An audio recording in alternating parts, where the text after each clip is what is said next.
ദിവസം കഴിയുന്തോറും ചൂട് കൂടിക്കൂടി വരികയാണല്ലേ. ഈ ചൂട് സമയത്ത് ദാഹവും വിശപ്പും മാറ്റാൻ വേണ്ടിയിട്ട് വളരെ സിമ്പിളായിട്ട് തയ്യാറാക്കിയെടുക്കാൻ വേണ്ടി പറ്റുന്ന നല്ല ഹെൽത്തി ആയിട്ടുള്ള ഒരു ഡ്രിങ്കുമായിട്ടാണ് ഇന്ന് ഞാൻ വന്നിരിക്കുന്നത്. അപ്പോൾ ഇതെങ്ങനെയാണ് ഉണ്ടാക്കുന്നത് നമുക്ക് നോക്കിയിട്ട് വരാം. അതിനായിട്ട് ഞാനിവിടെ ക്യാരറ്റാണ് എടുത്തിരിക്കുന്നത്. ഇത് അത്യാവശ്യം വലുപ്പമുള്ള ഒരു ക്യാരറ്റാണ്. നിങ്ങൾ മീഡിയം വലുപ്പത്തിലുള്ള ക്യാരറ്റാണ് എടുക്കുന്നുണ്ടെങ്കിൽ ഏകദേശം 1.5 ക്യാരറ്റോളം നിങ്ങൾക്ക് എടുക്കാം. ക്യാരറ്റ് ഒന്ന് വേവിച്ചെടുക്കാനാണ് പോകുന്നത്. അത് വേവാൻ എളുപ്പത്തിന് വേണ്ടിയിട്ട് ഞാൻ ഇതുപോലെ ഒന്ന് കട്ട് ചെയ്ത് കൊടുത്തിട്ടുണ്ട്.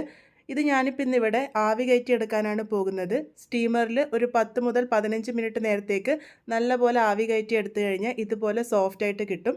ആവി കയറ്റിയിട്ട് തന്നെ വേവിക്കണം എന്ന് നിർബന്ധമൊന്നുമില്ല. ഏത് രീതിക്ക് വേണമെങ്കിലും ഒന്ന് വേവിച്ചെടുത്താൽ മതി. ഈ ഒരു ക്യാരറ്റ് ചൂടൊക്കെ ആറി വന്നതിന് ശേഷം ഞാൻ മിക്സറിൻ്റെ ചെറിയ ജാറിലേക്ക് ഇട്ട് കൊടുത്തിട്ടുണ്ട്.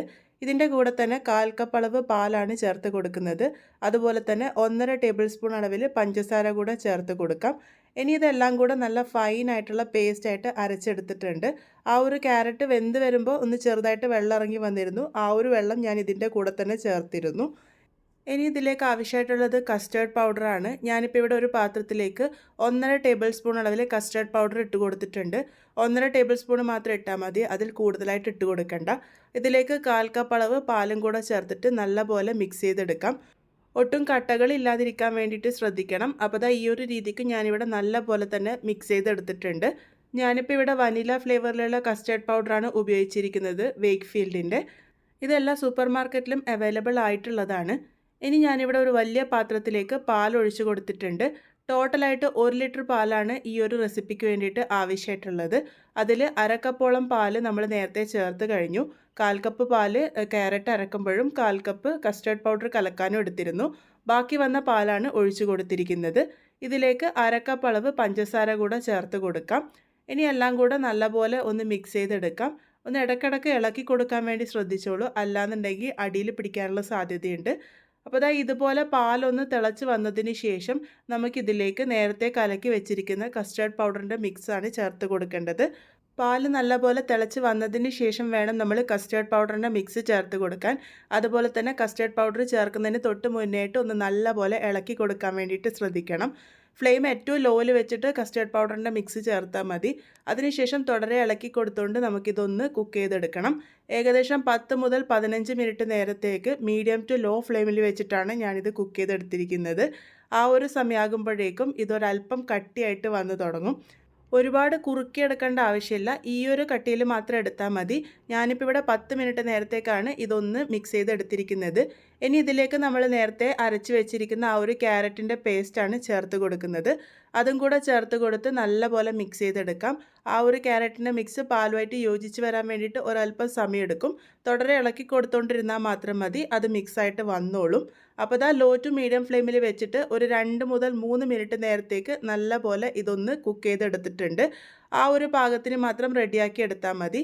ഇപ്പോൾ ഏകദേശം 3 മിനിറ്റോളമാണ് ഞാനിത് കുക്ക് ചെയ്തെടുത്തിരിക്കുന്നത്. ഒരുപാട് കുറുകി പോകാതിരിക്കാൻ വേണ്ടിയിട്ട് ശ്രദ്ധിക്കണം. ഇനി ഇതിലേക്ക് ചേർത്ത് കൊടുക്കുന്നത് ഏകദേശം 1/4 കപ്പോളം ക്യാരറ്റ് ഗ്രേറ്റ് ചെയ്തതാണ്. ഒരു ചെറിയ ക്യാരറ്റ് ഒന്ന് ഗ്രേറ്റ് ചെയ്തെടുത്തിരിക്കുന്നതാണ്. ഇത് അമർത്തിയെടുക്കുകയാണെങ്കിൽ ഏകദേശം 1/2 കപ്പോളേ വരുള്ളൂ. അപ്പോൾ അതും കൂടെ ചേർത്ത് കൊടുക്കാം. അതും കൂടെ ചേർത്തിട്ട് ഒരു 1 മിനിറ്റ് നേരത്തേക്ക് മാത്രം കുക്ക് ചെയ്താൽ മതി. ആ ഒരു പാലിൻ്റെ ചൂടിൽ തന്നെ ആ ഒരു ക്യാരറ്റ് നല്ലപോലെ വെന്ത് വന്നോളും. ക്യാരറ്റ് ഗ്രേറ്റ് ചെയ്തിട്ട് തന്നെ ചേർത്ത് കൊടുക്കാൻ വേണ്ടിയിട്ട് ശ്രദ്ധിച്ചോളൂ കേട്ടോ. ഇതിപ്പോൾ പാകത്തിന് റെഡി ആയിട്ടുണ്ട്. ഈ ഒരു രീതിക്കാണ് നമ്മളുടെ മിക്സ് വേണ്ടത്. ഇനി ഇതിൻ്റെ ചൂടൊക്കെ ഒന്ന് ആറി വരാൻ വേണ്ടിയിട്ട് ഞാൻ മാറ്റി വെച്ചിട്ടുണ്ട്. ഇനി ഇവിടെ ഒരു പാത്രത്തിൽ അത്യാവശ്യം വെള്ളം ഞാനിവിടെ ചൂടാക്കാൻ വേണ്ടി വെച്ചിട്ടുണ്ട്. ഇനി ആവശ്യമായിട്ടുള്ളത് 1/2 കപ്പ് അളവ് സാബൂനരിയാണ്. ഞാൻ ഇതുപോലെ ചെറിയ സാബൂനരിയാണ് എടുത്തിരിക്കുന്നത്. സാബൂനരി അല്ലെങ്കിൽ ചവ്വരി എന്ന് പറയുന്ന ആ ഒരു അരിയാണ് എടുത്തിരിക്കുന്നത്. ഈ ഒരു ചെറിയ തന്നെ വേണമെന്നില്ല, നിങ്ങളുടെ കയ്യിൽ ഏതാണോ അവൈലബിൾ ആയിട്ടുള്ളത് അത് ചേർത്താൽ മതി. 1/2 കപ്പാണ് നമുക്ക് ആവശ്യമായിട്ടുള്ളത്. അപ്പോൾ ദാ വെള്ളം തിളച്ച് വന്നിട്ടുണ്ട്. വെള്ളം തിളച്ച് വരുമ്പോൾ ആ ഒരു എടുത്തിരിക്കുന്ന 1/2 കപ്പ് സാബൂനരി ഞാൻ ഒന്ന് കഴുകിയതിന് ശേഷം ഇട്ട് കൊടുത്തിട്ടുണ്ട്. ഇനി ഇതൊന്ന് വേവിച്ചെടുക്കുകയാണ് വേണ്ടത്. ഏകദേശം 10 മുതൽ 15 മിനിറ്റ് നേരം ആകുമ്പോഴേക്കും ഇത് പാകത്തിന് വെന്ത് കിട്ടിക്കോളും. അപ്പോൾ ദാ ഇതുപോലെ ഒന്ന് മിക്സ് ചെയ്ത് കൊടുത്തതിന് ശേഷം നമുക്കിത് വേവിച്ചെടുക്കാം. ഇതൊരു ട്രാൻസ്പാരൻറ്റ് കളറാവുന്നത് വരെയാണ് നമ്മൾ വേവിച്ചെടുക്കേണ്ടത്. ഒരെണ്ണം എടുത്ത് കഴിച്ച് നോക്കിയാൽ മതി. നല്ല പാകത്തിന് വെന്ത് വന്നിട്ടുണ്ടെങ്കിൽ നമുക്ക് ഫ്ലെയിം ഓഫ് ചെയ്യാം. അതിനുശേഷം അത് അപ്പം തന്നെ സ്ട്രെയിനറിലോട്ടേക്ക് ഇട്ട് കൊടുത്ത് വെള്ളം കളഞ്ഞതിന് ശേഷം തണുത്ത വെള്ളത്തിലോ സാധാരണ വെള്ളത്തിലോ ഒരു 2-3 പ്രാവശ്യം കഴുകി എടുത്തിരിക്കുന്നതാണിത്. നമ്മളിത് തണുത്ത വെള്ളത്തിൽ കഴുകിയെടുക്കുന്നത് അതിൻ്റെ കുക്കിംഗ് പ്രോസസ്സ് നിർത്താൻ വേണ്ടിയിട്ടാണ്. അതുപോലെ തന്നെ സാബൂനരി ഒട്ടിപ്പിടിച്ച് നിൽക്കുന്നതും ഇല്ലാണ്ടിരിക്കാൻ വേണ്ടിയിട്ട് ഇത് സഹായിക്കും. അപ്പോൾ ഈ ഒരു രീതിക്ക് 2-3 പ്രാവശ്യം കഴുകിയെടുത്തതിന് ശേഷം അത് മാറ്റി വയ്ക്കാം. ഈ ഒരു സമയമാകുമ്പോഴേക്കും നമ്മളുടെ പാലിൻ്റെ മിക്സും ഇവിടെ നല്ലപോലെ ചൂടൊക്കെ ഒന്ന് ആറി വന്നിട്ടുണ്ട്. ഇതുപോലെയായിരിക്കും നമ്മളുടെ മിക്സ് ഉണ്ടാകുക, ഈ ഒരു കട്ടിക്കാണ് ഉണ്ടാകുക. ഇതിലേക്ക് നമ്മൾ വേവിച്ച് മാറ്റി വെച്ചിരിക്കുന്ന സാബൂനരിയാണ് ചേർത്ത് കൊടുക്കുന്നത്. സാബൂനരി ഇടുന്നതിന് തൊട്ട് മുന്നേ ഒന്നും കൂടെ കഴുകിയെടുക്കുകയാണെങ്കിൽ ഒട്ടും കട്ടകളില്ലാതെ നമുക്ക് മിക്സ് ചെയ്തെടുക്കാൻ വേണ്ടിയിട്ട് സഹായിക്കും. അപ്പോൾ അതാ ഇതുപോലെ ഒന്ന് നല്ല പോലെ മിക്സ് ചെയ്തെടുത്തിട്ടുണ്ട്. ഒട്ടും കട്ടകളില്ലാതിരിക്കാൻ വേണ്ടിയിട്ട് ശ്രദ്ധിക്കണം. പിന്നെ നമ്മൾക്ക് ആവശ്യമായിട്ടുള്ളത് സബ്ജ സീഡ് അല്ലെങ്കിൽ കസ്കസ് എന്ന് പറയുന്ന സാധനമാണ്. അത് ഞാനിവിടെ 2 ടേബിൾ സ്പൂൺ അളവിൽ എടുത്തിട്ടുണ്ട്. അതൊന്ന് വെള്ളത്തിൽ കുതിർത്തെടുത്തതാണ്. 1/2 കപ്പ് വെള്ളമാണ് ഞാൻ ഒഴിച്ചു കൊടുത്തത്. സബ്ജ സീഡ് വെള്ളത്തിൽ കുതിർന്ന് കിട്ടാൻ വേണ്ടിയിട്ട് ഒരുപാട് സമയമൊന്നും എടുക്കില്ല. അതുപോലെ തന്നെ സബ്ജ സീഡിൽ ഒരുപാട് ഡയറ്ററി ഫൈബേഴ്സ് ഒക്കെ ഉള്ളത് കൊണ്ട് തന്നെ കുറച്ച് കഴിക്കുമ്പോൾ തന്നെ നമുക്ക് നല്ല ഫുള്ളായിട്ട് തോന്നും. അപ്പോൾ ഇത് ശരിക്കും പറഞ്ഞാൽ ബ്രേക്ക്ഫാസ്റ്റ് ഡ്രിങ്ക് ആയിട്ടും ഒക്കെ ഉപയോഗിക്കാവുന്നതാണ്. അതുപോലെ തന്നെ വെയിറ്റ് ലോസ് ചെയ്യുന്ന സമയത്തും നമുക്ക് കഴിക്കാൻ വേണ്ടി പറ്റുന്നതാണ്. വെയിറ്റ് ലോസ് ചെയ്യുമ്പോൾ കഴിക്കുന്നതാണെങ്കിൽ പഞ്ചസാരയ്ക്ക് പകരം തേൻ ഉപയോഗിച്ചാൽ മതി. ഏറ്റവും അവസാനം തേൻ ചേർത്ത് കൊടുത്താൽ മതി.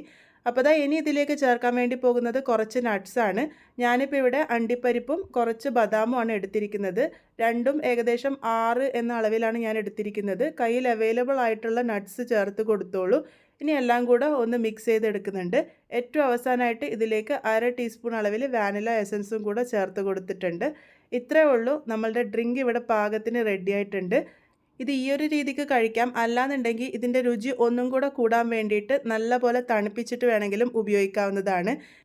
ഒരു 2 മുതൽ 3 മണിക്കൂർ നേരത്തേക്ക് നല്ലപോലെ ഫ്രിഡ്ജിൽ വെച്ചിട്ട് അതിന് ശേഷം സെർവ് ചെയ്ത് കഴിഞ്ഞാൽ പാകത്തിന് റെഡി ആയിട്ടുണ്ടാകും. അപ്പോൾ ദാ ഈ ഒരു രീതിക്ക് നമ്മളുടെ ഡ്രിങ്ക് ഇവിടെ റെഡി ആയിട്ടുണ്ട്. ഞാനിതൊന്ന് ചെറുതായിട്ട് തണുപ്പിച്ചിട്ടുണ്ട്. അങ്ങനെ ക്യാരറ്റും സാബൂനരിയും അതുപോലെ തന്നെ സബ്ജ സീഡും ഒക്കെ അടങ്ങിയ വളരെ ഹെൽത്തി ആയിട്ടുള്ള നല്ലൊരു ഡ്രിങ്ക് ഇവിടെ റെഡി ആയിട്ടുണ്ട്. ഇത് ശരിക്കും പറഞ്ഞാൽ കഴിച്ചു കഴിഞ്ഞാൽ നമ്മളുടെ വിശപ്പും ദാഹവും ഒക്കെ മാറും. ഇത് ഒരുപാട് മധുരമൊന്നുള്ള ഡ്രിങ്ക് അല്ല, ഒരു മീഡിയം മധുരം മാത്രമേ കാണുള്ളൂ. ഇതിലേക്ക് നിങ്ങൾക്ക് ഇഷ്ടമുള്ള ഫ്രൂട്ട്സും കട്ട് ചെയ്ത് ചേർത്ത് കൊടുക്കാവുന്നതാണ്. ഫ്രൂട്ട്സും കൂടെ ചേർത്ത് കൊടുക്കുമ്പോൾ ഇതിൻ്റെ രുചിയും അതുപോലെ തന്നെ ഗുണവും കൂടും.